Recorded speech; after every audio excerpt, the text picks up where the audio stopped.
that move, we can't relate to that. I roll the dice, shit, if I lose, I'm gon' be shaking back. Cause lessons learned within the loss just elevate the fact that trial and error just the only way. Ain't no escaping that. I wake up, hit 100 push-ups, then I'm at my route. Check on my stocks, see how they looking, then I'm sliding out. When you start seeing your progression, you stop having doubts. And what's the point of having clout if you can't cash it out? True to this game, but I'm a lifer, ayy. Feel like we finna change the cycle, ayy. That's the most success, you know we thriving, ayy. That's the most depression for our rivals, ayy. Could teach a lesson on survival, ayy. You know I'm from the bottom. Well, Sam, with it, wealthy people, it is your guy, David Bellard, one of the founders of the Black Wealth Renaissance. I'm here with my brother from another. You already know who it is. What's good with you, Killer Clap? What's good with it, my brother? Chilling, man. How you doing? Doing good, man. You already know. It's a lovely Easter Sunday, man. You know, we podding. It's the resurrection day. I'm feeling revived. It's been a little minute since we was podding, so you know, I'm excited, man. Amen. I'm excited too, dog. I'm happy to have our guest today. She came all the way in from Virginia by way of New York. Man, I would have thought the whole time I thought this woman was from New York, bro. Well, she's from New York. Continue to think that. I want everybody to think that. I'm fine with that. Fine with it. No, but same as you. I'm excited about this one. We had the opportunity. Well, we got connected through Nicky Curry. Shout out to Nicky. Shout out. Whenever we went out there to Black Diamond Weekend in Norfolk, Virginia. Shout out to Blair and Bashiri. Awesome weekend, awesome event. But we didn't have the actual opportunity to connect. We were in and out digitally, right? We were both in and out. But whenever we were there, we talked about this and like it was like, man. I think Nicky told me, she's like, yo, she want to be on the podcast. I'm like, what? Let's do it, man. Let's make this happen because I see the value that she adds day in and day out to help people create digital wealth.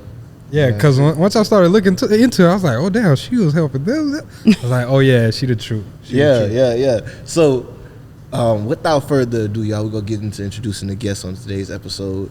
She is the go-to person when it comes to content creation, education, helping people build brands that connect with people and are profitable, right? We have none other than the Nicky Saunders. How you doing today? What's poppin'? How are you? I'm amazing. Good. How you doing? Thank you so much for joining us. Come on, you invite, I'm here. That's it. Yeah, we appreciate it.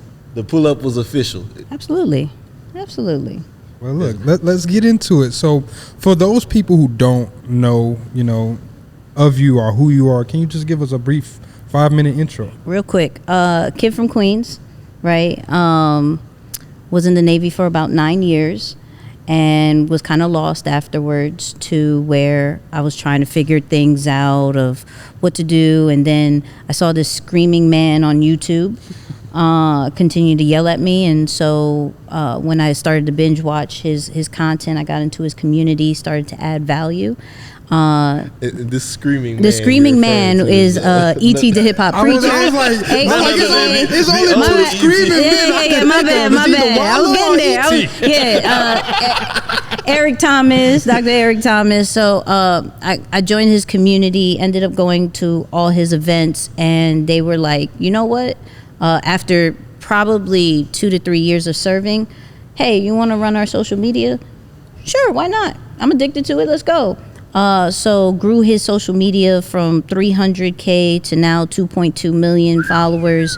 Help people like Inky Johnson or Your Leisure, some of your favorite influencers, Erica Ford, and my whole thing now is just to help regular people get their ideas and turn it visual so it can impact the world. So that's my whole thing. Love it. That's good. And I love that your journey started with you leading with serving. Yeah. Because I think that's another part of it. We just discussed that on our previous episode, right? Oftentimes we want the instant result. We think that I'm just going to start something and I build this business, everything starts. But you started off within someone else's organization. Yeah. Just adding value. Yeah. And before you started doing that social media, were you in the social media world? Nah. So, mind you, like I said, I was in IT. So people think, so you were in tech, so it's all social. No, it has nothing to do with it, right? Not connecting at all. Nothing at all, right? But while I was at this bank job after the Navy, I always was big on creating content, meaning like just taking the voice and matching it with something visual that made sense. Because I don't know if y'all used to watch music videos when y'all were younger. It used to make sense. 106 in Park, right. I still love music videos. Listen, they used to make sense, and then all of a sudden they became like these movies that, like, you hear the song and then you see some weird stuff, and it's like, I don't know what this is, but this is amazing. Music videos do that to me. Travis Scott every Travis time. Scott's music I'm videos like, make bro, zero sense. Zero No sense. sense. Right. So my whole thing was like, okay, how do I make videos that make sense again? Right. So I was starting to take E's voice and put it into like different sports stuff, different action stuff, just so it you can. were behind all of that Yeah. shit. The mastermind. Wow. You just heard her say 300K to 2 million. Yeah. Well, so I started doing that. It caught their attention doing that, and really moving in a way of like, how do I serve the people through content? Like, I'm not before I was like, I'm 5'2", not like I was quiet back then. Like, you're not really going to hear me, but you could possibly hear me through the content. Right? I can impact more people than me necessarily saying, hey, this is what I do. I can possibly impact more people by what I create. So that was my whole thing with, videos and content, and doing it with E and doing it for other people, and then now teaching it for other people. So what was some of your first dabbling with it? Like, what inspired you to create your first pieces of content? The same thing, music videos. Like, I miss the when words and videos made sense. And when I was looking at social media, there wasn't necessarily anything that kind of like gave me that same feeling, and not necessarily from like an entertainment standpoint with music, but just that kind of made sense. It just seemed like the same old thing. So I was just like, yo, let me put my spin on this, let me put my spin on that. Instead of it just being a picture that's motivational, right, with a quote, taking that and turning it into a video form, making it more of an experience. Right. So that's kind of like how I was dabbling into it. And then later on, I just realized, once you understand like the brand, right, and the mission, you find out what the audience really wants. And so when it came with E, they just wanted the bars. They wanted to run through a wall. They wanted a quick 30-second joint. So it didn't even have to be extravagant. Don't give the fluff. Give straight to the point content. That's such a good piece. And then it skyrocketed once we just got to the point. Not like, yo, and granted, he has an amazing story, homeless, all that stuff.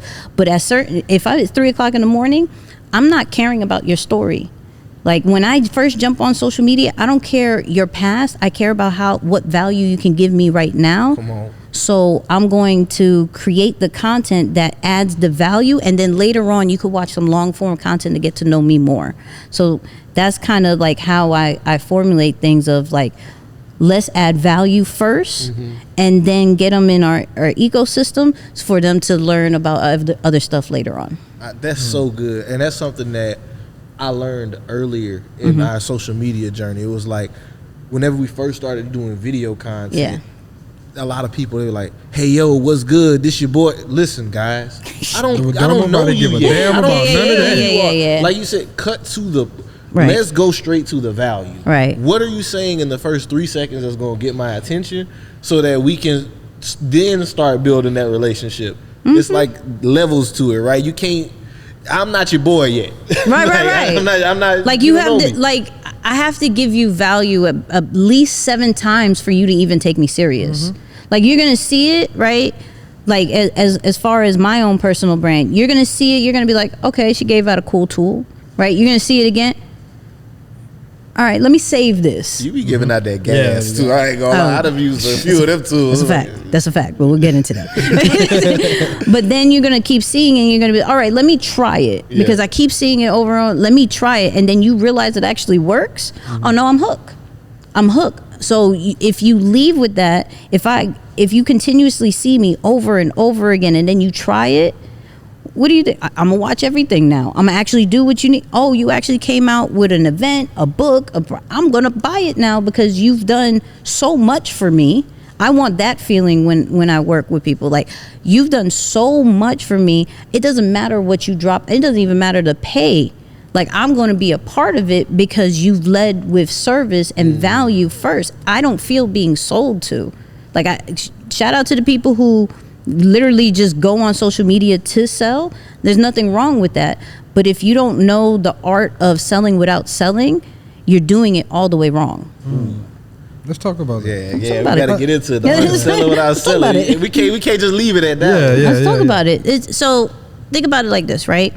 If I was to talk about, shout out to Justin Phillips, he does this amazing, right? Where he teaches about starting a clothing brand, right? So he'll be like, here is the Supplier. secret. Yeah, here's the supplier of Drake's OVO clothing brand. Right, and he says, "Go here, go there, and if you Justin want more." Phillips, that's the guy who the black colleges. Yes. He go crazy. No, he goes crazy. But there is a way of selling without selling, because at the end, then he's like, if you want to know more, yo, go to my free class. You go to the free class, yo, you've already given me value here. Now you give me this free value over here.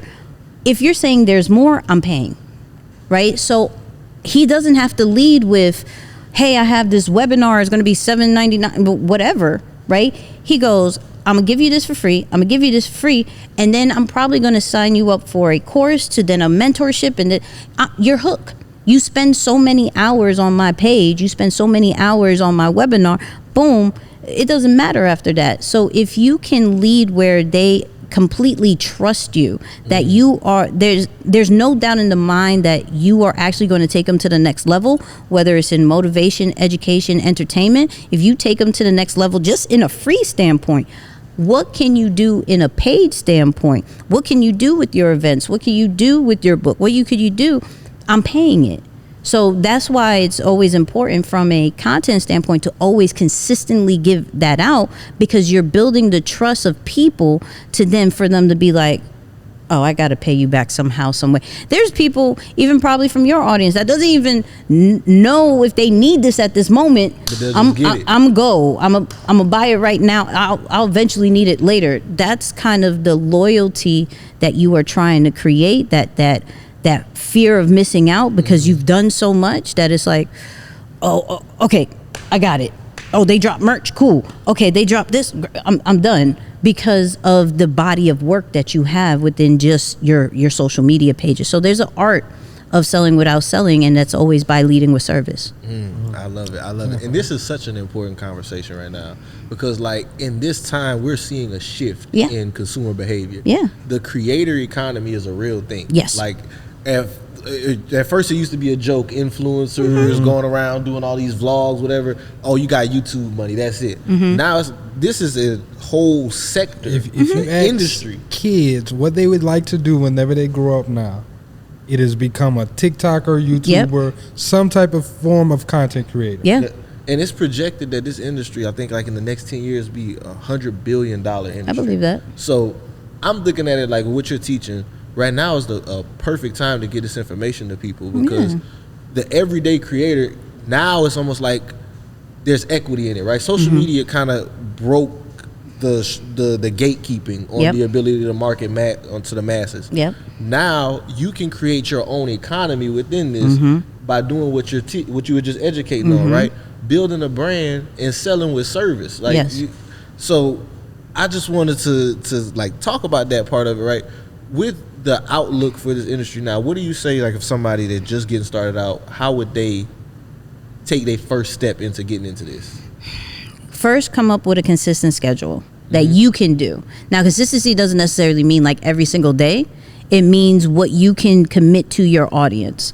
So there's people that like will commit to about like once a week, right? But they say at this day, at this time, I'm dropping, right? So their audience gets accustomed to it, right?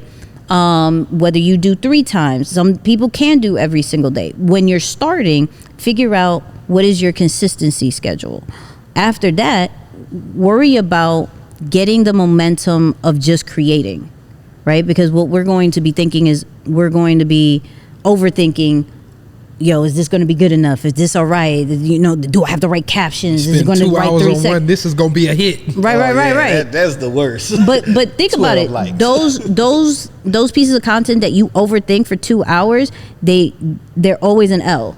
The one that you like, Just threw together. whatever, Shitty. here, you know, Y'all gonna get thousands this and content one way or thousands and another, thousands of views. Everybody's like, yo, this impacted me. This was hilarious. This motivated me. You're like, I really didn't put no effort into this. You didn't even pay attention to the one. I spent 4 hours. I actually paid videographer to shoot this, all that. So get in the momentum of creating and stop overthinking. But then the third thing is going to be, how do we create that community? Because the community is what is the heart of your brand, right? And it's going to help when you get to that monetization standpoint, because it could go from, all right, I started creating content, let me do a live, right? And in the live, depending on what platform that you're on, you get tips. If you're on Instagram, you get badges. If you're on Facebook, you get stars. If you're on YouTube, you do super chat, right? And super stickers. So now I have to cultivate an audience for them to be like, yep, I'm tipping. Let me start from that simple standpoint. Or even if you don't have those features, Cash App, PayPal, Vimeo, like, this is how I can monetize off top, right?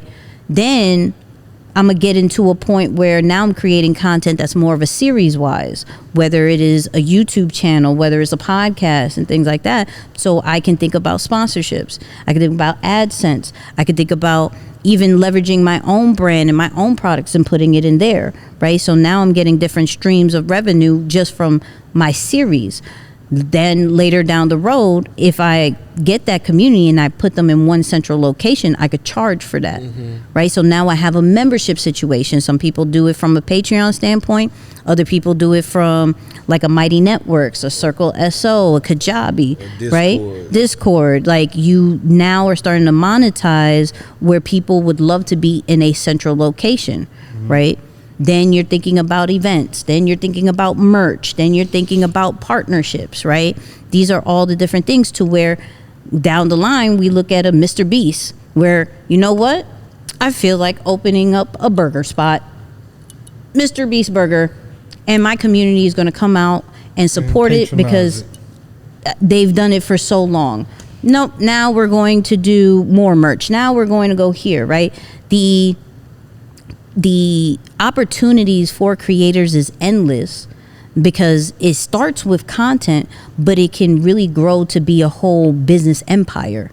And when we think about people like a Mr. Beast, where it started just from a YouTube channel to where now he's having multiple businesses, he has multiple partnerships, and he's made over millions of dollars, you got to look at it as like, it really started with content. It really, really started with content. And so it is possible. Are we monetizing it in all different ways and not leaving any coins on the table? So That's good. So with the content, right, when people start to create, how do you know I'm able to work with this type of content, or, you know, we might need a shift if you're not seeing a good reaction from like the community or your target audience? So I always pretty much give it like a 90-day kind of time frame to like really gauge it. The way that social media is not, you can't really gauge it from a week. You can't really gauge it because the way that the algorithm hits. I don't know if the algorithm suppressed my content that day. I don't know if I did it on the right time. That's a fact, because there's been multiple times where you can share the same piece of content. One time it does terrible, the next time it takes off. Yeah. They're doing that right now with YouTube Shorts, where you posted one time, it'll get like 19 views. You posted a few hours later, it'll get like 2 million for some reason. That's just how it is. So to gauge it really, I'll say a 90 days and be realistic with your numbers, because we get in that whole, I'm comparing my numbers to their numbers, but am I comparing my day 15 to their 15? Or am I comparing my day 15 to their year 10? Right? So we have to realistically know what numbers am I needing to say this works. Because honestly, we go, oh, it only got 10 likes, it only got 50 views, it didn't work. These are 10 likes from people you don't know. These are 50 views from people you don't know, right? And we think it's an L, but we're putting out, if it's 0 likes, 0, then okay, then that's something. But if you got somebody, a complete stranger, and you don't even know where they're watching it from, because if you go into with this though, if you go into your analytics, you'll realize that you're actually a global brand. Like, you'll realize, like, people in UK is looking at your stuff, Australia is looking at your stuff. We're thinking so local that we're not realizing the content that we're putting out is actually impacting. But because we're not saying, they're not liking it and they're not commenting it, it's not working. Nope. We have to consistently put it out, look at the numbers, understand our average numbers. Like, what is my average likes? What is my average plays? What is my average comments, shares, saves, all that. Then, what was my most viral moment? And viral doesn't mean 1 million views and that whole nine. Viral means what was the biggest moment of my brand. Biggest moment of my brand. And then, how can we make a new average? I know my average, I know my viral. How can I raise it up another 2%, another 3%, another, like, what is my process? What is my milestones? But we go, oh, it's not working. It's not working. It's a dub. It's like, what are you basing it off of? Are you basing off their numbers? Are you basing off your numbers? So I know my average stuff. I know what went viral. I don't think instantly because I went viral on this particular one, I got 1 million plays off of this one, now all my stuff is going to be 1 million. I'm gonna be depressed. Looking at my number and say, right. I'm going off of, okay, you know what? I get normally 12 to 15K. If it raises to 20, the viral moment worked. Cool. But if it didn't, as long as it doesn't go below it, I know it's still working. If you're below average, then you got to look at it and be like, okay, maybe I got to make a shift. I don't care if your average is 20. Maybe you have to make a shift if it's below 20. But understand the numbers, understand what we're looking at. No, don't be discouraged about what your beginning is, what your middle is, because it's not your end. That's so good. I think that's really, really impactful, because when I see content creators, sometimes I feel like they're chasing for what that viral moment, like you're saying, that millions, and you'll see them pivot from what they originally started doing, and they start doing a lot of bullshit, and you'll see them, just get lost in like the shuffle. So what would your advice be to creators who are trying to make sure that they're not getting lost in the noise on social media? Because there's a lot of noise. So I could go deep with this one, because we have to understand first, why are we on social media, right?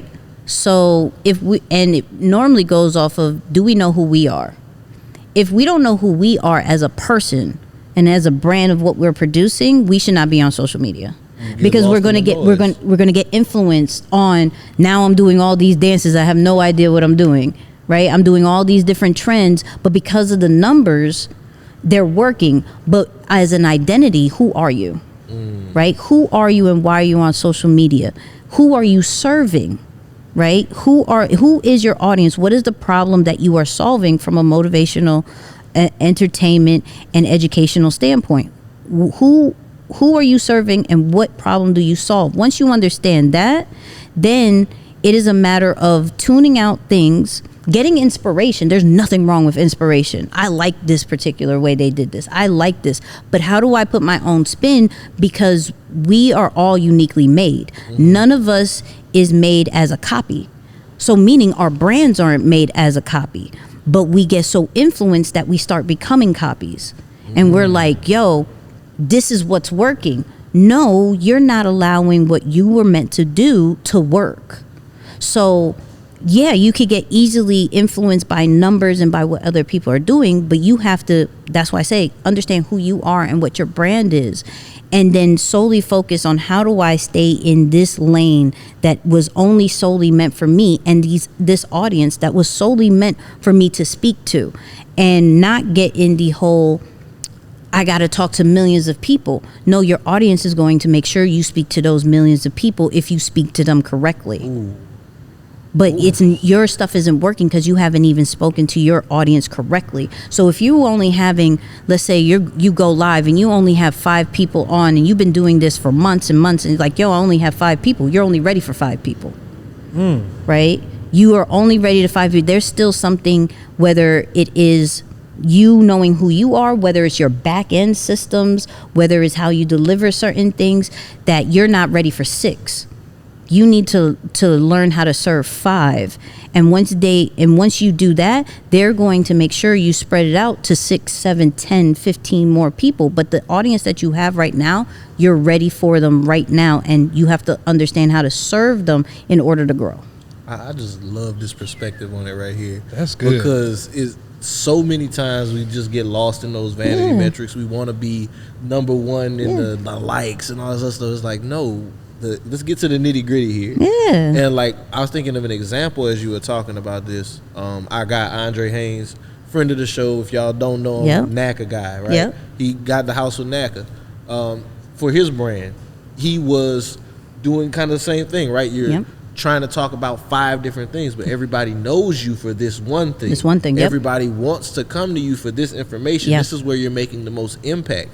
He made a pivot within his brand and skyrocketed from there. It's like, whenever to prove what you're saying there, is like, when you go from like giving out value and it's working, because the trends work. You can have the strategy, throw the music behind your reels, it'll help grow, and but whenever you're truly giving that value, people are going to share for you. You're going to get those evangelists. And like, it was beautiful to see him. I think he's like 3x the social media following in less than a year just with that. So major shout out to our guy Andre Haynes. Shout out to Andre. Yeah, and so here's the thing. All of us as brands are going to do several things. We're humans. Yeah. So we are actually gifted at multiple things. So we're going to be like, okay, if I'm talking about the entrepreneurship style, maybe I'm going to talk about my business, but then I'm doing stocks, I'm doing Toro, I'm doing all. Maybe I should talk about all of these things because this is who I am, right? So we're going to go through that phase because we don't necessarily like being boxed in, right? And when I look at niches, I don't necessarily look at it as pick one thing and be boxed into only that. I look at it as pick one thing that you could build trust in. Once you build trust, then you can tell them about everything else that you want to talk about within your community. But you have to build that trust first with that one thing that you are super passionate about, that comes super easy to you because you know you can do that on a consistent basis. And then, I do stocks over here. Bet. Teach me, because I trust you here. You're not going to lead me astray on all these other things. You may not know it in an expert level, but I trust you on your journey. So for anybody that is really trying to figure out and have kind of brand confusion, because I believe there's like 3 stages, right? It's like you have brand confusion, right? So you don't know why you're on social media. You don't know your audience. You're still trying to figure it out. So when you go on your page, you have brand confusion, right? It's all over the place. It's all over the place. That means, you need to sit back real quick. Why am I here? Who do I serve? What is my mission? That whole 9. Then you got 2, which is you're in a self-doubt situation, meaning you're posting a few times, right? You're the first one, you're not consistent at all. The second one, you're getting the hang of it. You're not all the way consistent, but you have self-doubt. Like, you don't think that this content's going to be good, or this product is going to be great, and this service is going to be great. You're still comparing and things like that. So you'll get a few followers, but because you don't truly fully believe it in yourself, you're not fully committed to it, and so your growth shows that. Your numbers show that. Then you have a brand purpose, right? Where you're posting every single day, or your consistency level, you're being super targeted with the content that you put out. You're being super targeted with the products and services that you have. And so now your brand is flourishing because you understand your brand purpose. The goal is to have brand purpose. The goal isn't the trends. The goal, that's a tool. Social media is a tool. It's not lifestyle, it's a tool. Right? So once we understand the tools, it's going to help us expand the brand purpose and help us super flourish our brand. But until we understand what we're here for, what is our brand purpose, what is our consistency, and understand the tools that is going to get us there, we're going to compare. We're going to look at the vanity metrics. We're going to be like, all right, it's not working. I don't necessarily care about numbers. I care about the people who are watching, right? It could be 2 people that watch. That's all I care about because I know my brand purpose. And that's all that really matters. So once you understand that, watch the numbers fly. That's good. That's good, especially the way you broke down those 3 stages of business, because I feel like that'll help people identify where they're at, and it can help them get out of that and really just focus on that purpose part. So how'd you figure out your purpose? You know, you go from doing ET stuff, then, you know, you start helping other people. How did you figure out this is what I'm meant for? So the people told me what I was meant for. I'm a behind the scenes person, right? So I never really saw myself really doing the social media from a personal brand standpoint. But everybody was like, yo, how did you do this piece of content? Yo, how did you grow this? How did you do that? So I started putting out content that was like, okay, y'all want to know this? Here, right? And then I just literally started being what I wish I had.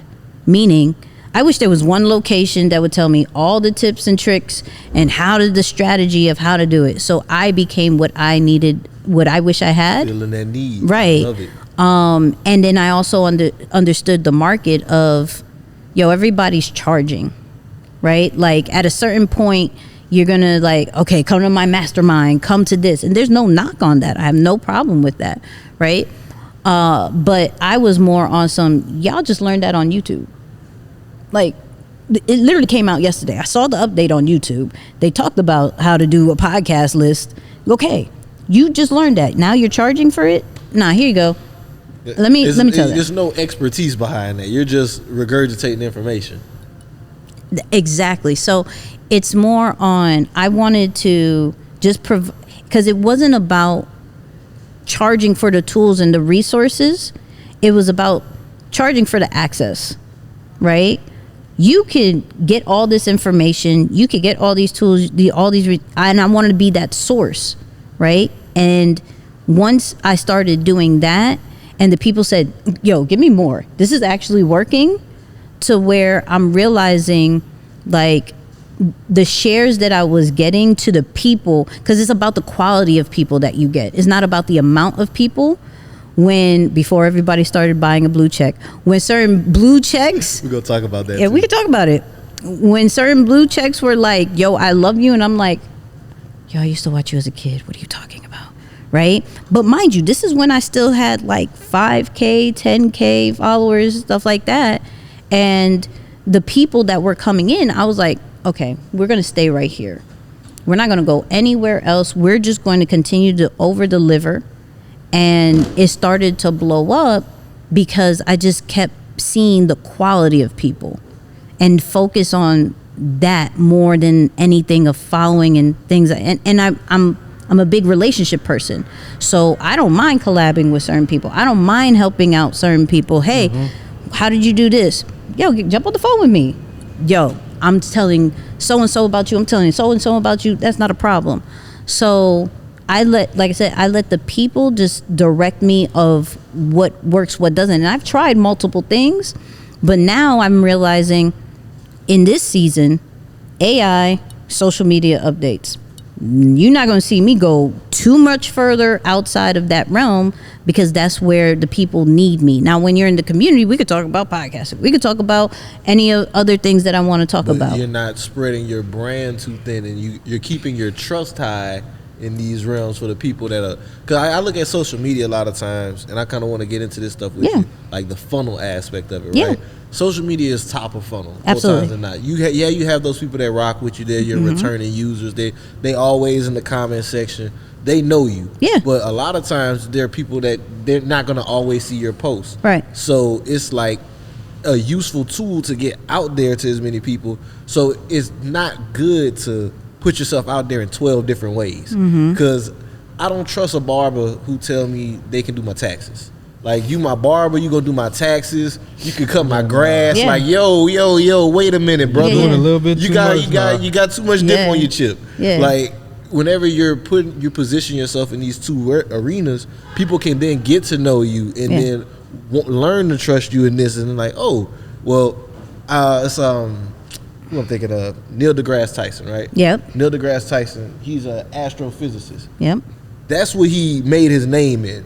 But they ask this man about just about anything that's intellectual, and they take his word as law because he's built up such a brand as an intellectual in this realm that his opinion is trusted in others. And it's the same concept as what you're sharing. Yeah, so CJ, who is the right-hand man of Eric Thomas, always taught me, like, we pay more attention and we pay more dollars to people who are specialists. Like, if you have a broken arm and you go to just a generic doctor, cool, you're probably going more for the price or whatever.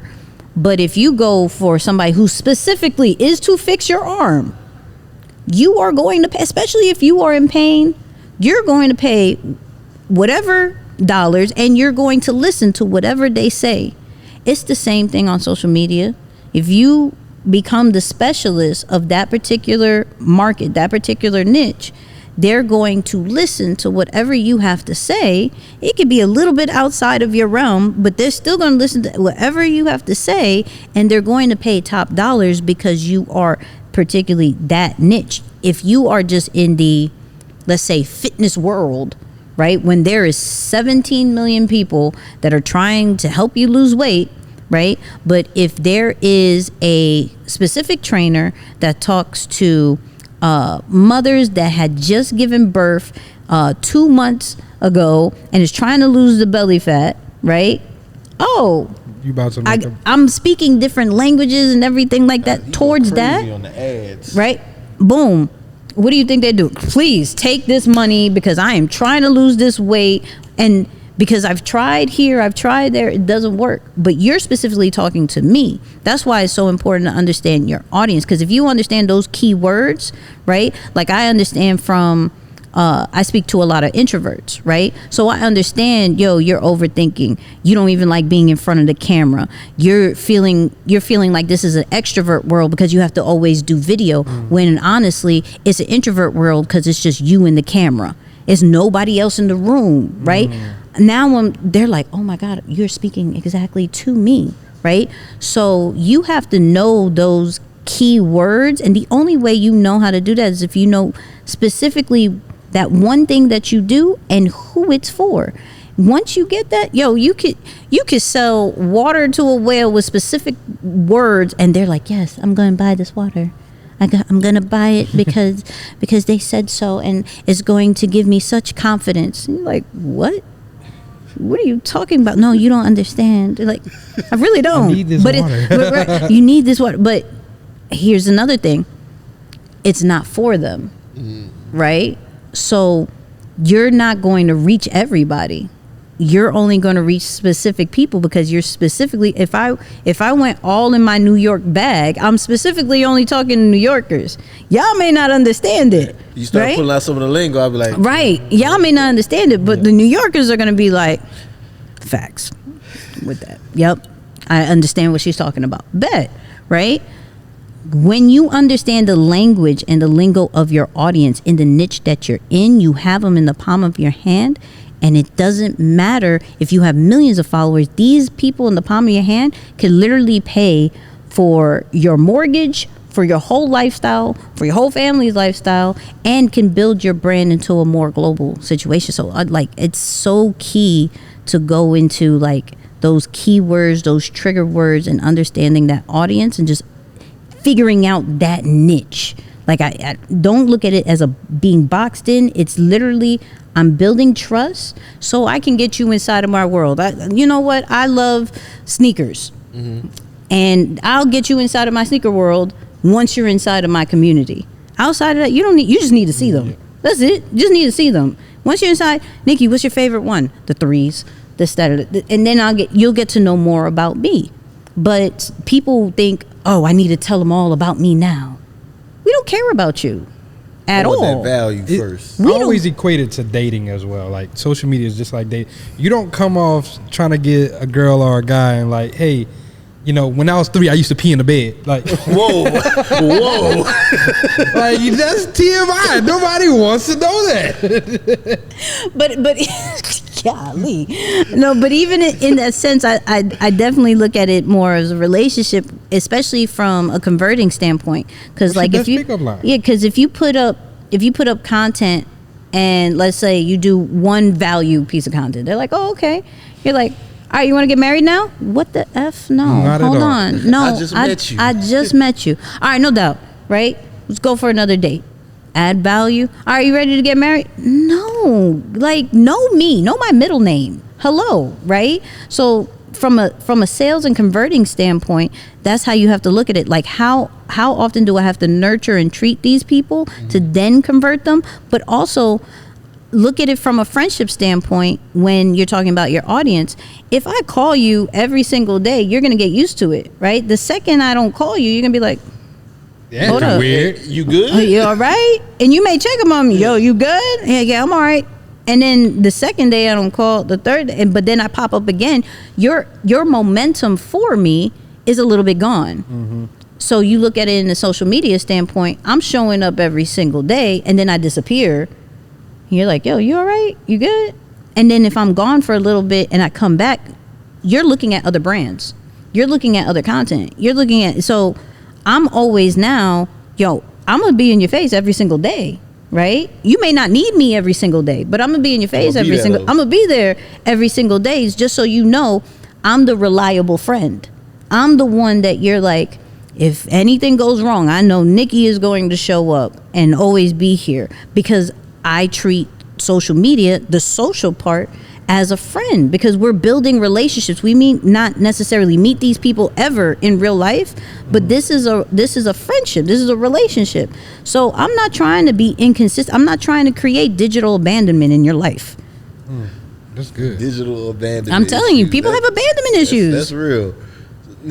Nicky, I want to ask while we're on this topic. Do you suggest people like create customer avatars whenever we start talking about like these keywords for these people? Like, whenever people are coming up with an idea of who their target audience is, we've had that conversation before, like getting into some of the nitty gritties with like where they shop and all these things like that. Do you suggest getting into that type of stuff, or are you more so like in the realm of just taking that real data from the audience that you're interacting with? No, I mean, so first off, you do need to know the basic demographics, but you do need to know what keeps them up at night. Mm-hmm. You do need to know what are they searching for. You do need to know some of the people that they follow. You do need to know a deeper level into that and have that written down, whether in a notebook, iPad, or wherever your way of storing your information is. You do need to know that, because it's going to help you when you are talking to them. If I'm creating content, I'm pulling out of my avatar and being like, okay, they searched about this. Let me see what is trending over there that I can pick up and then put it in my own content, right? If I just go generic of like, 24 to 44 and you live in Dallas and you are married, like that doesn't do anything for me. Yeah. It absolutely does nothing. But if I know that you are in need of systems, right? Because you haven't been consistent on social media and you're looking up different scheduling apps and that whole nine. But what do you think I'm going to do? These are three social media. These are 3 ways to have your social media manager. 1, later. 2, buffer. 3, creator studio, aka business suite. They're like, how did you know? I absolutely needed this. I know. Because I know what you're searching for. I know what bugs you. I know what makes you happy. I know what status you're trying to create. I know how you're needing to save time. All these different, because we have different desires as humans, right? We want to make money. We want to save money. We want to save time. We want to have some type of status, and we want to have some type of acceptance with the community. If I'm covering some of these things in my brand, you're hooked. And I need to know that about my audience. What are their desires? If I don't know their desires, I can't talk to them. So I guess my question would be like, how do you pull that type of data? How are you doing that? Are you doing surveys? Like, you just talking to them directly through the live and collecting that data? So for me, I'm doing lives, I'm doing surveys, I'm immersing myself as well into my audience, meaning I'm going to the events that they're on, right? I'm going to some of their workplaces. I'm going where the audience is and just having conversations with them. Like, you got to go where the people are, right? Whether it's in a digital hangout or whether it's in a physical standpoint, right? So you hear, like, you know, networking is key, and that's true, but that doesn't necessarily only mean in a physical world. That means in a digital world. Are you in these Facebook groups? Are you in these Discord groups? Are you are you paying to go into different communities? I have no problem putting out my credit card and joining 17 different communities just to have a better understanding of who my audience is or my potential audience is. So I'm going in doing all that work to fully understand who they are. I'm not just, okay, I have 200 followers, let me put up a poll. Let me just look at my analytics. No, let me put up a poll. Oh, no one's answering, and then stop. For one, I haven't even created a safe space for them to feel that they can answer my questions. So I'm going to have to show up consistently asking questions in my captions. I'm going to have to consistently put up different polls, different questions, so they can feel safe that I'm not just asking for my common thing. I'm asking to actually create engagement. So that's one way. But then also, how am I getting them off of social media to then further ask them more questions? How do I get to know if they do have a family? How do I get to know some of their short-term, long-term goals? How do I get to know some of their hobbies and things like that? I got to get them off social media to find out that information. I'm not necessarily going to find that all out on social media. So it's really about what is the work that I'm trying to put in for the audience. But I really believe, for me, it's always been in that immersive kind of interaction, rather than just being like, Sprite or Coke, pick one. Like, what does that really do in life? It's not helping nothing, yeah. Right. Not a damn thing. Getting you some actionable data. Mm-hmm. Now, another thing I wanted to ask you, looking at like organic reach versus paid marketing, how important is paid marketing in your strategy of taking people from being followers on social media to people in your own ecosystem and community? So organic and paid should go together, right? Mm-hmm. So I look at more of like organic, you are building up your body of work as well as you are making a name in your market. Paid is to keep you number one. Paid is to make sure that people continuously see you. They saw you once with the organic. Now, because we understand how the algorithm's going to be, now they're going to continuously see you with the paid, right? So yes, we can have an amazing organic launch strategy of, I have a new event, I have this, I have that, right? And you'll get your core people to purchase it.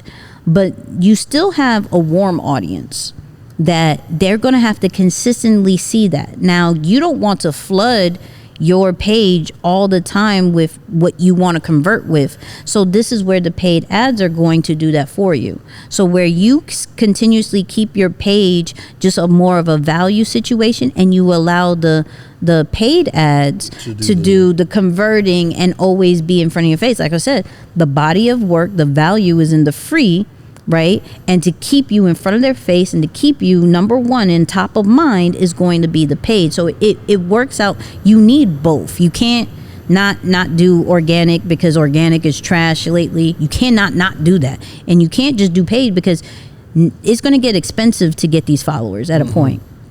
Because and then one of the best things, like whenever you're doing organic, you can find out what works. If you get an organic post that goes viral, you run it as an ad, chances are it can do the same thing. There you go. And now, instead of just throwing money at it, trying to convert, you know that this works already. There you go. Mm. So I want to kind of pivot and go into like some of the things that's happening right now. Go ahead. I want to get your thoughts on the blue checks. Okay. How do you feel this is going to impact the social media world? You know, just the subscription. Elon started some shit. Yeah, a lot of honestly, Snapchat actually launched before Elon did it. Snapchat had Snap Plus before. But I'm saying, like, on Snapchat, do you really need to be verified on Snapchat? I don't think so. I was just saying Yeah. that they launched the subscription before Twitter did. But how do you feel like that's going to impact the social media landscape? And just overall, what's your thoughts on it? So I did a post about this, and it got one of the most engaged situations. So we have to understand the origin of the blue check, right? So the origin of the blue check was Twitter got sued by a person because his reputation got messed up because of a fake account. So the blue check was only meant to say, hey, this is a real account. Of course, culture and society turns into a status symbol, right? So now that it's going back to kind of what it originally is supposed to be, which is the impersonation situation, people are mad because we're status people, right? That's all we really care about. Now, I'm not mad at paying $9.99, $11.99, $14.99 for the simple fact this is a free platform. Eventually, you were going to charge me. You ran it up a whole lot off a free Right, platform. like I'm not mad at it. Two, you have to really look at the benefits that are there, right? It's not just, and people only see that. Those people who aren't knowledgeable of it, they only see, oh, you get a blue check, you're paying for it. No, you're paying, one, for extra protection from your account. Two, extra features, whether it's from Twitter Blue or from Meta Verified. Three, you get customer support. Now, everybody knows that when it comes to Meta anything, man, you can't get no type of help. the bastards still ain't offered it to us yet.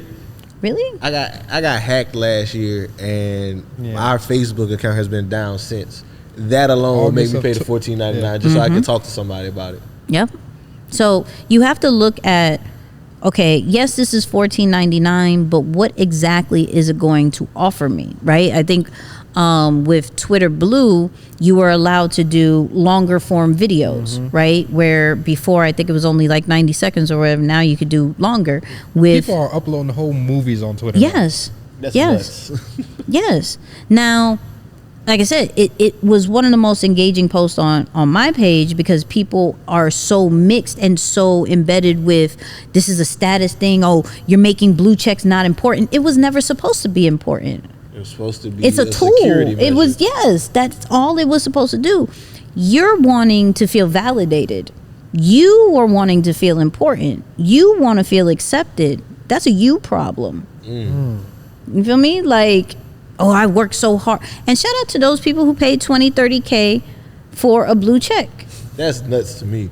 Because it's like, I mean, everybody heard different things, but like, to my knowledge, all you need to do is be published in press. Yes. In a few different markets. Yes. And Multiple you could be a blue check person. Like, how many college athletes that we've never heard of have blue checks? I know because it's dudes that I went to college with that was on the team for 3 years and they got a blue check. Yep. So it's like, making it this big social thing is, like you said, it's more of a youth thing, like a personal thing. I think it's a great thing that they're bringing this back as a security measure, because I know many people who've been affected by the fake accounts. I can't tell you how many messages I done got from people that I know that grew up with. They're like, hey, is this you messaging me about? I get it all the time. Talk like that. Hey, family, would you kindly click this link? Oh, no, somebody. You think I talk like that? You've been on me all this time. Peace and blessings is the one that there. they peace and blessings. I was is like, I don't never ever sound nothing like that. Nothing. Not once in my life, but no. Like, this is, I think it's very beneficial. Like, our guy George Pitts, another friend of the show, he lost his account to scammers. Yeah. Like, they said that he was impersonating them, and they took his account down. Oh, wow. Yeah. He had like, he went to court behind it and everything. Yeah. So like, something like this is super beneficial to anybody who's actually working on social media, trying to add value, because wherever you try to add value and create good, there's always a scammer lurking in the corner trying to take advantage of people. So I'm glad that they're finally doing this, and I hope they roll it out for influencer pages because BWR need that blue check, baby. Oh, Look, listen. David Hey, Bellar Zuck. can get it, but Zuck, I need Yes. that. Zuck. run me that. Hey, I don't. Y'all want more money? I'm willing to pay. Damn it. Oh yeah, because I'm tired of all my friends. Hey man, y'all page just follow me, bro. That's not us. It got 3 Z's at the end of the Oh, name. listen. Like, come on, son. And they get really like they'll change like one or Slight two variations. things, and it's like I'll get Nikki just followed me, and I have to follow them just because they got so excited, and I'm like, no, that wasn't me, but look, I got you now, right? But once you get to a certain stage, like the scamming accounts are disgusting. But what I do find very funny is all those people who were in our DMs on some I could get you verified, or they'll be in the comments. they I could gone now. get Boys it's out of quiet job. now. It's Ain't quiet. no job for I you. only had one come into my DMs like, yo, what do you think about the blue check? I could get you this, that. And I was like, did you not hear about Meta Verify? Silence. Didn't say anything afterwards because I'll engage but with you. you. Don't have to pay every month now. Right. I'll engage with you, but nah, don't play me. So there, at least those accounts are quiet. The scamming ones are starting to get a little bit quiet now. So in that sense, I think it's a really good idea. I think the more that people get the knowledge of what it does, I think the better. But if you are strictly on the status situation, the blue check means nothing anymore. Now, what I'm hearing is that they're doing these gold checks, doing all these different course. things, right? Because Gold it chicks. is what it is. But I think right now, if you keep it at an even playing field, and we just create, a presence of value and a presence of entertainment, motivation, education, like I think it's a good thing. But some people don't know how to add value and don't really know why they are on social media, so that's why they have a problem with it. That's interesting. I think a lot of people, they just run with like popular opinions, because I seen us like it was a joke amongst people who already had blue checks, like, oh, y'all paying for blue checks, I ain't gonna pay for mine, I've been having this, I had it for free. It's like, Oh, wait, yeah. Well, in Twitter, they're going to actually get rid of the blue checks for people who don't pay Twitter Blue. really?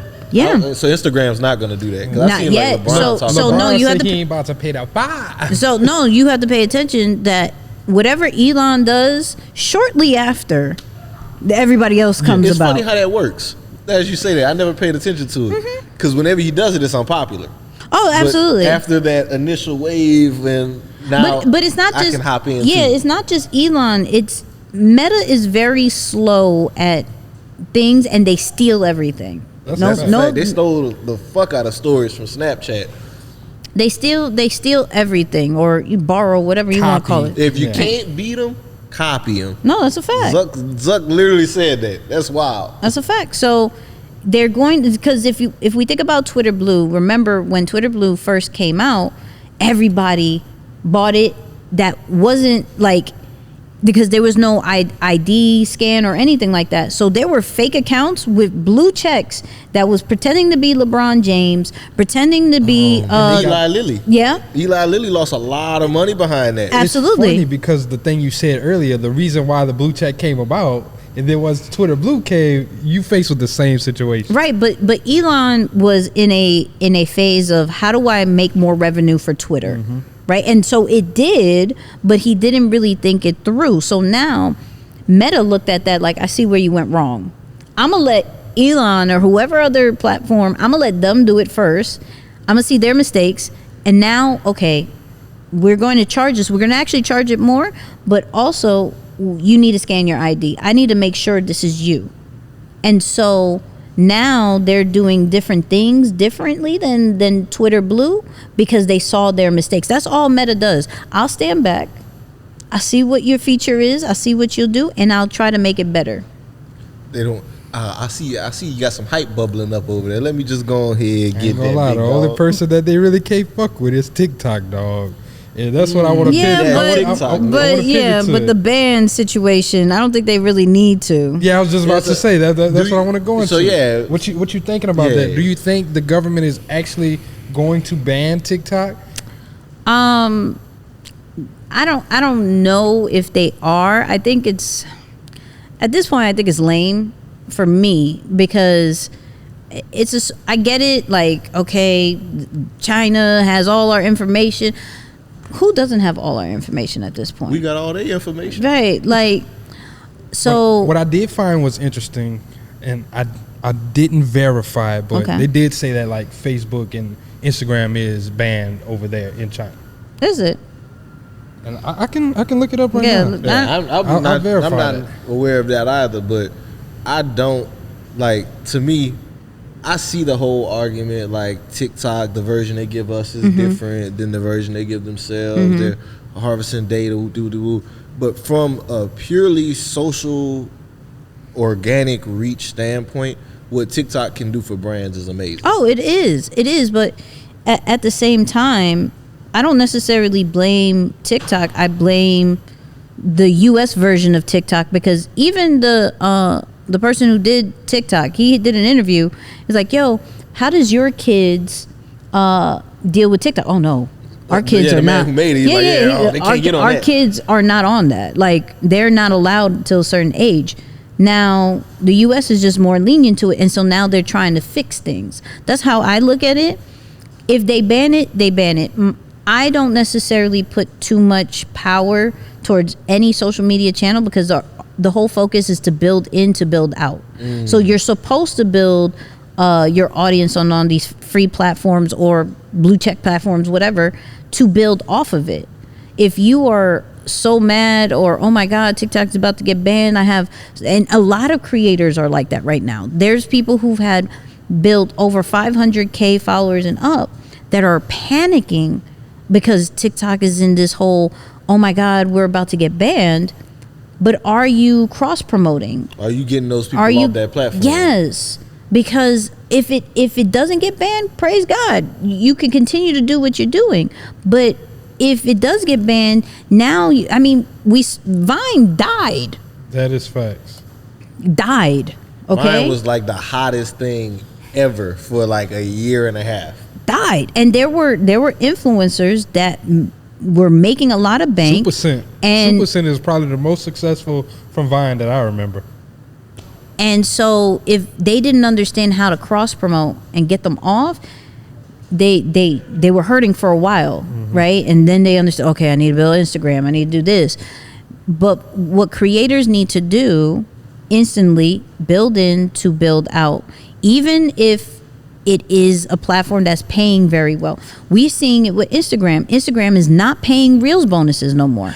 They continuously, if we're not paying attention to the patterns, they're continuously taking away different monetization features. We were able to monetize long form videos with IGTV, right? They took that away in order to focus on Reels. Now Reels got super popular and people were making bank. They're taking that away. There's not like, we're putting too much, and we complain about it. Oh my God, why would they're taking, are you creating outside? Do we have a community outside? Are we selling merch outside? Do we have our own Patreon? Do we have our own paywall situation to where our true community is always connected? But because, I spent so many hours on this platform, that's my audience. No, 10% of that is your real audience. And you need to take care of that. But that's how I look at this TikTok ban. I ain't press of it. If it happens, it happens. If it doesn't, it doesn't. I've always concentrated on how am I building outside of it? How am I making sure I leave an imprint in people's heads of like, yo, that's Nicky's content. Yo, okay, if this goes away, where's her other platforms? I need to go follow them. And then eventually I need to be in her community. So yeah, I'm not press off of it. Do I think it's going to happen? The way that it sounds, it's possible, but it's scary because even I'm hearing stuff like if they catch you on a VPN, they're going to fine you a ridiculous. Like kicking your dough type shit. You could get a treat it massive as like a national security threat. So remember how they treated Napster? No, I remember Napster. Like whenever Napster was the one that ended up getting criminalized, like LimeWire and all that. But they were kicking down on certain people's doors if they knew you were downloading illegal stuff. piracy Yeah. laws. They was kicking in the door. Yeah, they Bro, were you don't doing remember that. that shit with DJ Drama? That's why DJ Drama went to jail. Like his whole whenever thing. we was talking with Don yeah, Ken about he had that? like the mixtapes and everything. It was because of like piracy laws, and they were saying that he was like, you know, getting the music illegally and shit like that. Wow. Damn. So it could. That's the only thing that like worries me because I'm like, okay, that's it's a little. also a few other things that they're passing in that bill. It's like they're stating that it's TikTok, but they're going to be able to track all social media. Right. Like they're going to be able to track all your shit. And it's kind of like with the Patriot Act that happened after 9/11 with like the Homeland Security and all of that bullshit. Like they're going to be able to track so much more shit if this bill does pass. Yeah. Yeah. I'm going back to I got the answer on the What you got? in July 2009. Right. Beijing banned Facebook and TikTok. Instagram? They've Yeah, been banned it- since 2009? Yep. Wow. So almost a little over a decade that has been out. Well, damn near 15 years now. That's Wow. crazy. And Well, the source was Investopedia we have to too. remember, not everybody likes US. That's we a are fact. just.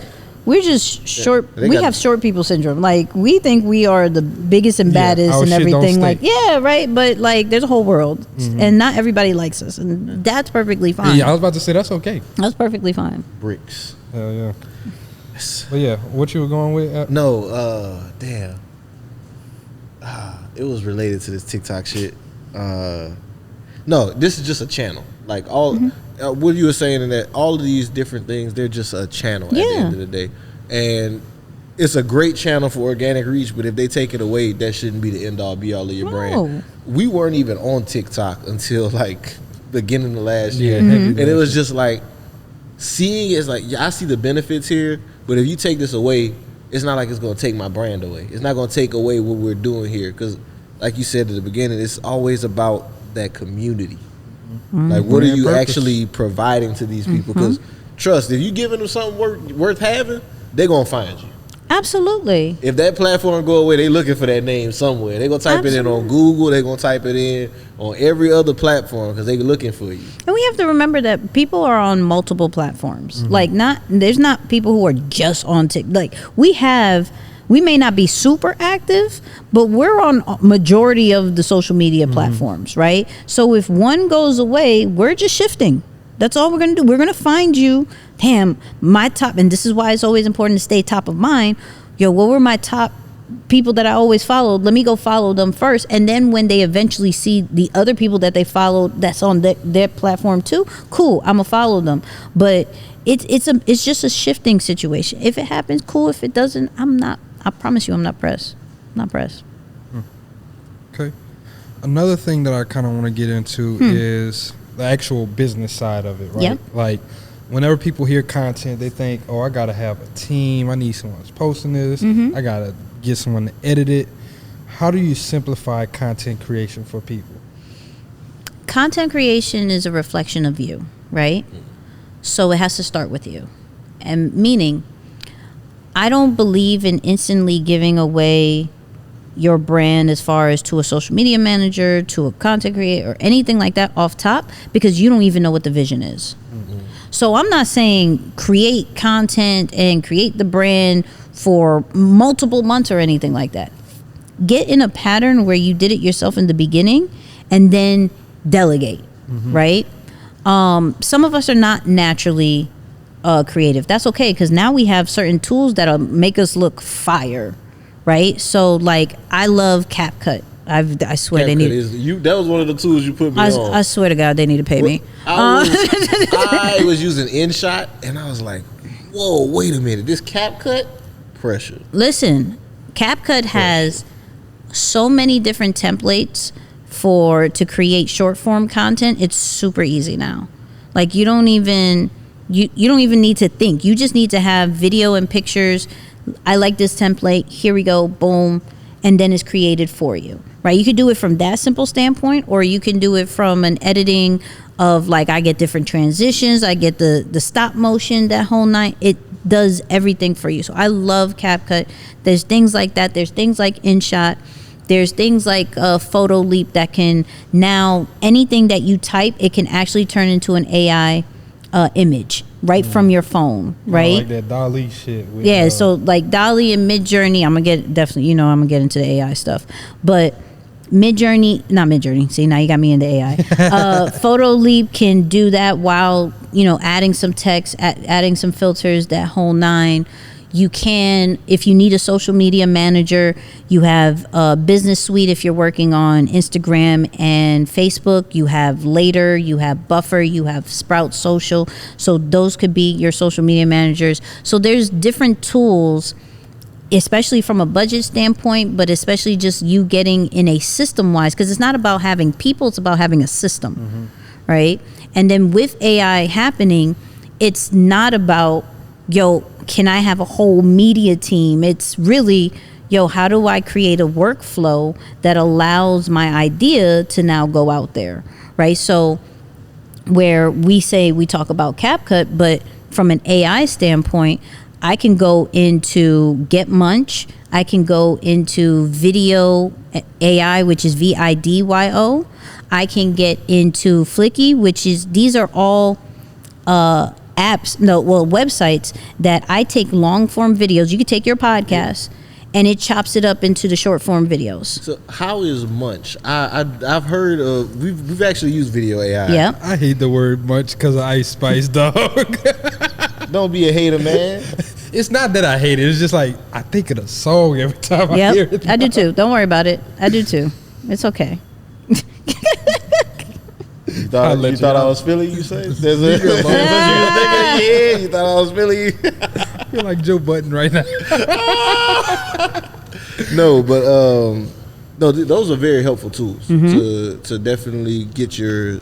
So those are long form content. I didn't want to stop you because you're in your bag. Yeah. But I wanted to ask, but I ask after. No, you got. So yes, it's long form videos to what? Well, Flicky, I'll get into that, but Video AI and Get Munch literally takes your podcast and will chop it up into like 10 to 15 different short form videos.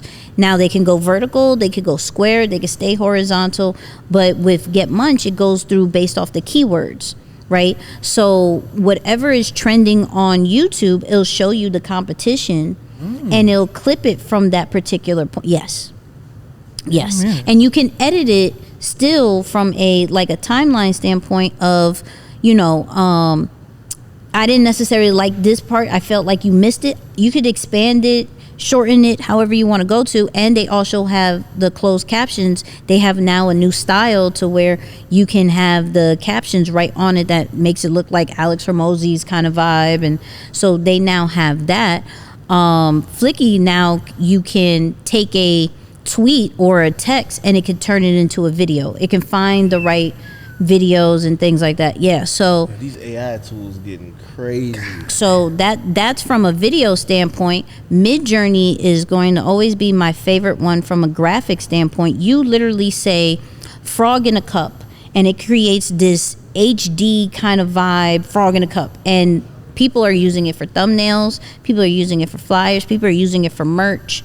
People are using it for multiple things because if you know how to describe anything, you can create stuff. So if you wanted to create a new hat, give me a hat with with fire on it and things like that. It's going to make that, right?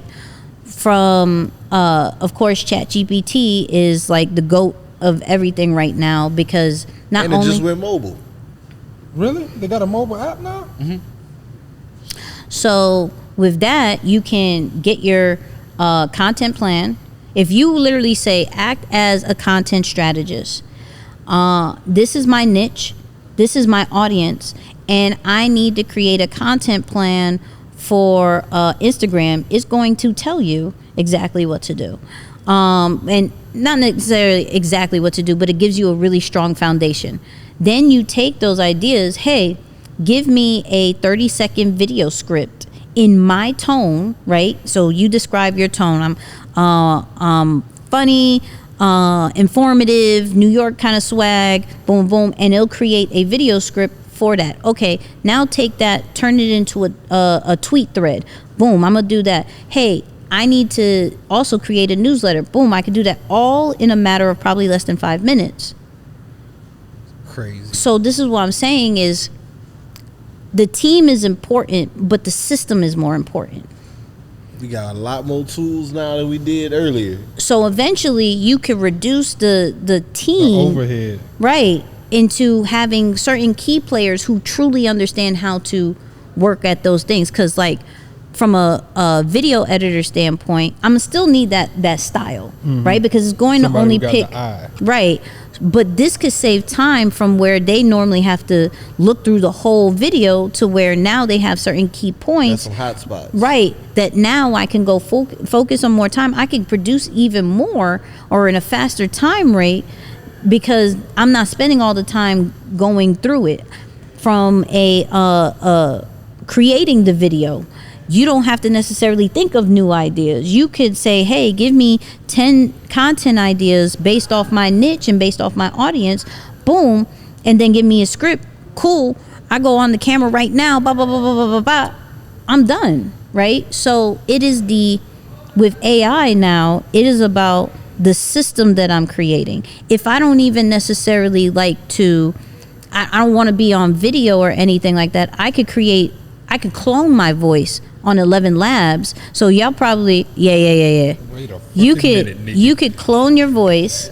You Now give them gotta a say time out on that one. Yeah, man. She just said I can clone my voice.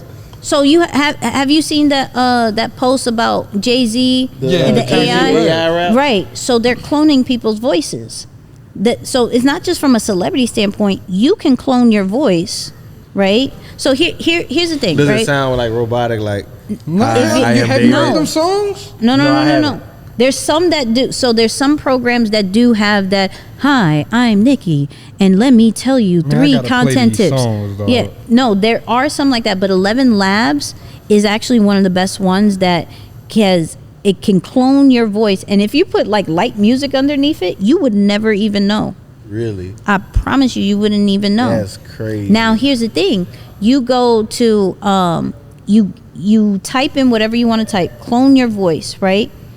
You get a picture of yourself and you go into I think is DID, right? DID AI, and you can take that picture, turn it into a video based off the audio shit that gonna you did. do a Does deep the fake on me? fake my face in the talking? You can. So I saw this guy who took his picture, put it in Midjourney, said create a Disney Pixar character of me. Got the picture, it looked amazing. Put it in that DID software, and now he has content A whole fucking cartoon. of a whole cartoon That's with his nuts. voice. That's a process that prior to this type of software would cost you upwards of $1,000 Yep. likely Facts. Easy. Yeah. to get that animated. But that's what I'm saying. It's like the level of, I have to always create content. No, I just need to have a system and know how to do it.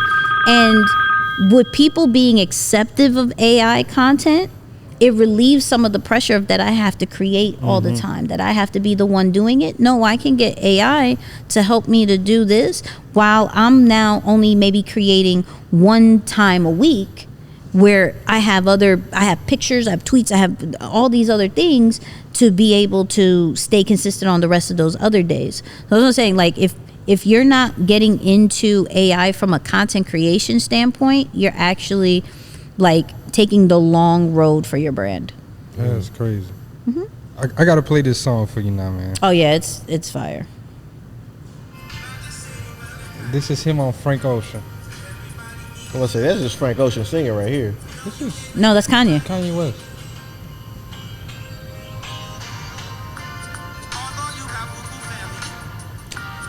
And this is the clone voice. That's wild. This Kanye still singing Justin Bieber? That's nuts.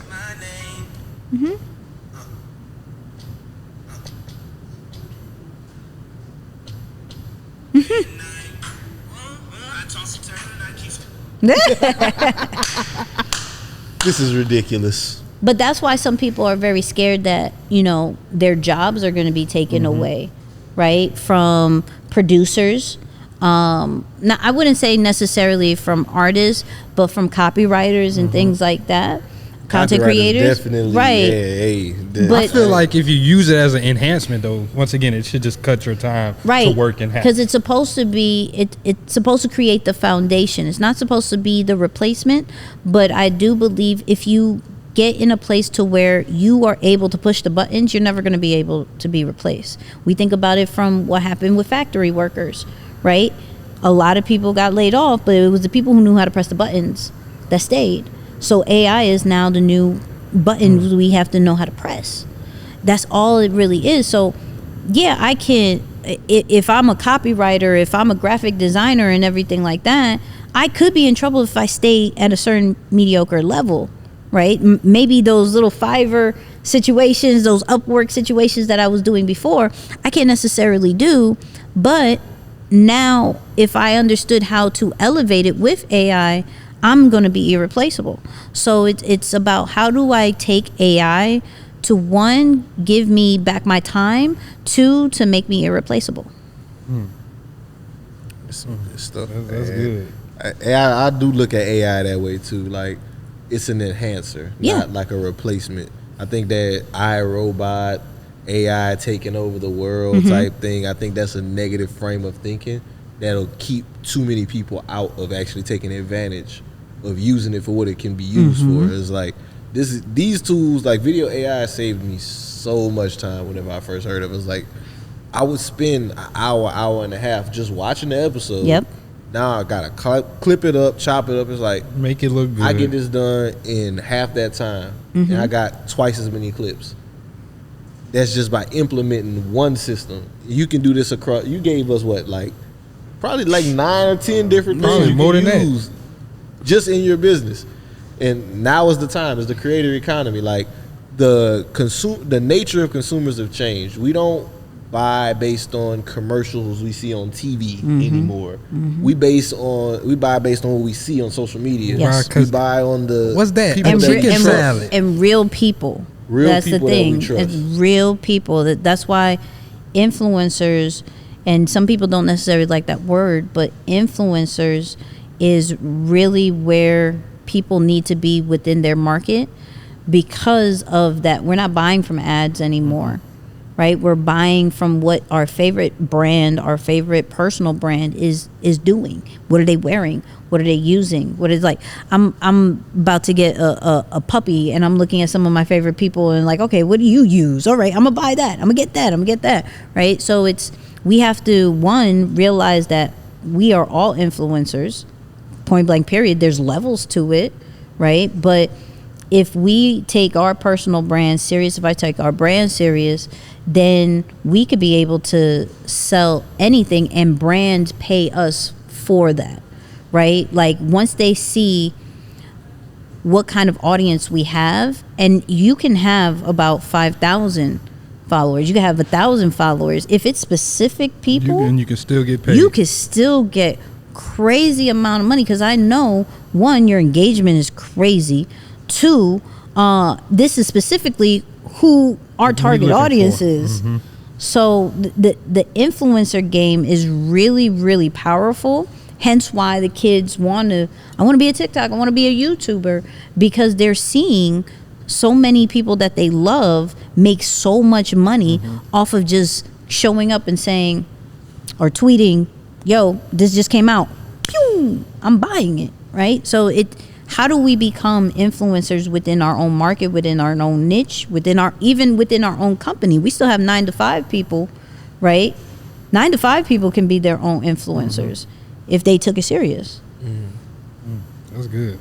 This has been a fire. Yeah, amazing episode. On bars with game. And we definitely got to do this again. Come on. Cause we didn't even get to talk about AI as much as I'm mad. We kind of kept that in the second half, but we're gonna get into some of our last questions that we always ask. So, my question I'd like to ask is, what are you doing to secure your wealth? Creating a digital legacy. So for me, my content is going to outlast me.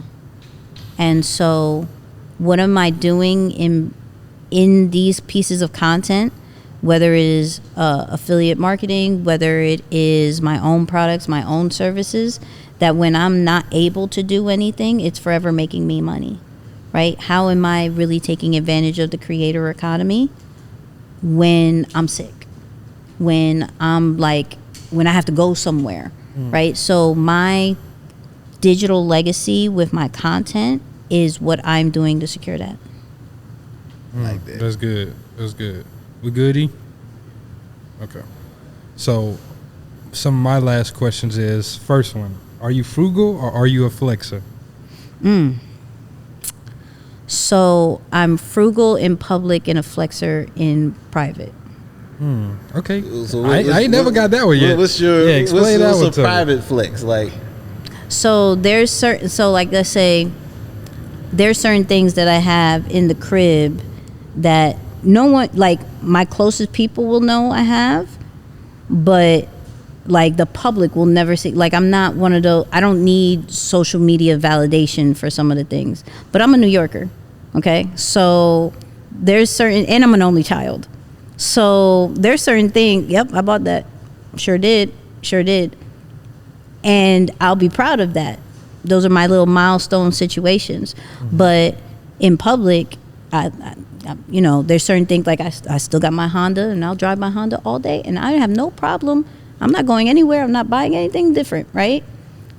I'll rock what I want to rock, and I'm not here to impress nobody. But there's certain things back at home. Oh no, you know I got it. Give you a different Yeah, quality. like, you know give I you a got different it. quality Yeah, of life. no, you know I got it. Yeah. I like that though, like, cause it's not about. I think a lot of times when we think of flexing, it's about that validation piece of it. But if it's only validating yourself. Yes. This is like, hey, I did this. This remind me I hit this goal. I treated myself in this way. That's a better way of thinking about it than flexing because I want people to see keep me. up with the I want Joneses. people to know that I got it. And it's like, I know dudes that they'll spend they last to look like they got it. It's like that's Whole time dumb you broke. flexing. No, Whereas, like, I let my work flex for me. I love it. I like that. So my last question is, do you have life insurance? We were just talking about that. So great thing is because of the Navy, I do, but do I want to get more is where I'm at with it, right? So I have to get better in educating myself with that because they're between, once again, I'm an only child, so my mother does cover me in that. And then the Navy has me in a certain coverage as well. But I want to learn a little bit more as far as how to get full coverage from, just better understanding of it. Okay. So bet, yeah, that's Glad something you we got it. always Yeah. put. We put always in our like to guest ask mind. because we get surprised sometimes with like people not having life insurance. I'm like, well, I mean, it's one of those things. It's like it's not a comfortable conversation. I don't Right. think anybody ever is like, oh yeah, man, life insurance. Yeah, we all need that. But it's like it's important, Yeah. especially in our community because we from the South, like. Fish fry dinners, Yeah. going around raising money to make sure that you can put somebody in the Little ground. po' boy sell. We gotta get past that as a community. Like, Yeah, that stuff is, I think it's at least have enough to where no one has to worry about the funeral situations and that part, right? That's always been like my basis. Like if anything was to happen, cool. But now when I think about like anything extra after that, I don't know because I don't necessarily like talking about death. My mom been trying to get me to sign certain papers for her stuff, and I'm like, we're not talking about this because the second that I talk about it, I feel like you'll be able to go. And I don't want you to go, right? I'm sorry, you're gonna have to do it. No, I'm starting to work on it a little bit more. It's a process for me. All right, it's a I process. understand. It's a not process. easy. This isn't easy. Yeah, stuff. it's a process, but I think for most people to at least let that be the goal, to like have that foundation done, and then further educate yourself to cover more and things like that. Then so for me, yes, I do to cover that basis. But yeah, That's good. That's good. Well, I want to say thank you so much, Nicky. Appreciate you for coming out, Absolutely. blessing It's us been with your phenomenal. presence. Yeah, this has been amazing. Just let the people know where can they follow you, keep up with you, if they want to join your community, Yeah. anything like that. So very simple. This is Nickys everywhere. Nicky, people, please. Nicky. When they be trying to hit you in the eye. Oh, they hit me with the Nikki, Nicki. It's the weirdest thing. I'm Nicky with an S at the end. Of course, I got a podcast, Nicky and Moose podcast, where Fire. thank you, where we go over some of your favorite celebrities and influencers, and we break it down how they built their brands and their business, and how does it work for the regular smegular. What can we learn from it? Because people will talk about their accolades and all that. I'm like, what can I learn from Jay-Z and Rock Nation, and how can I make my own version of Rock Nation? How did he build his brand and things like that? So that's Nicky and Moose. And then if you want to truly build your social media presence through content, Deeper Than the Brand. So deeperthanthebrand.com, the #1 content branding community. We have everything from learning how to shoot with your phone to how to build a community, how to monetize. Everything is in there. So deeperthanthebrand.com. Hey, y'all heard it. Go check that out. Deeper Than the Brand. Make sure y'all follow her. Tap into the pod. I'm telling you, man. If y'all don't follow on social media, You played yourself. You're playing yourself, bro. I'm telling you. So much game. Nikki, thank you. Thank you again. Thank you so for the much. invite, for real. Oh, you're welcome. Well, y'all, before we get up out of here, y'all know we got a few little house cleaning items. That Need 5-star that. rating and review is obviously a Facts. requirement. If you didn't listen all the way to the end. You've been listening for some years now. Just go ahead You and ain't your boys leave us a review already. You really hate us. Leave it again, actually. Why not? Just leave it again. You really hate us. And don't forget, And we like, love you. there's Spotify that you have to leave a rating. There's Apple Podcasts that you actually have to write it out and leave a rating. There's Pod Chasers that you could leave comments and everything like that. So, yeah, there's multiple places, and they need all of it. Show that love. We need to get this message out to more people. I got you. Listen, Stop, fuck with you. that's what. Listen, Wherever you listening, if you see a little thumbs up or whatever, do that.